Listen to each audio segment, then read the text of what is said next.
পাকিস্তানক IMFে $1 বিলিয়ন ঋণ দিয়াক লৈ গৌৰৱ গগৈৰ তীব্ৰ প্ৰতিবাদ। নমস্কাৰ, অসম নিউজ এক্সপ্ৰেছলৈ মই স্বৰ্ণমী আচমিনে আপোনালোকক স্বাগতম জনাইছোঁ।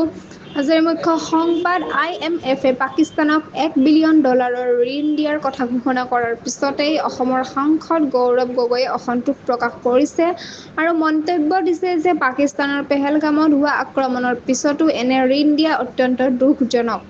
এই ধৰণৰ সহায়ত সেনাই দেশত আৰু অধিক শক্তিশালী হ'ব পাৰিব। IMFৰ এই সিদ্ধান্তলৈ ভাৰতেও বৈঠকত আপত্তি জনাইছিল। ভাৰতৰ আশংকা, এই ধন দুৰ্ব্যৱহাৰ কৰি সীমান্তত সন্ত্ৰাসবাদত খৰচ হ'ব।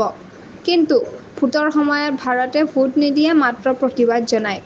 কংগ্ৰেছৰ নেতা জয়ৰাম ৰমেশে কয়, ভাৰতৰ চৰকাৰে স্পষ্টভাৱে না বুলি ক'লে বেছি ভাল হ'লহেঁতেন। এই ঘটনাই ৰাজনৈতিক মহলত বিতৰ্কৰ সৃষ্টি কৰিছে। অধিক জানিবলৈ সংযুক্ত হৈ থাকক অসম নিউজ এক্সপ্ৰেছ চেনেলটোৰ লগত। চেনেলটো লাইক, কমেণ্ট, শ্বেয়াৰ, ছাবস্ক্ৰাইব কৰিবলৈ নাপাহৰিব। লগতে কাষতে থকা বেল আইকন দবাবলৈ নাপাহৰিব। ধন্যবাদ।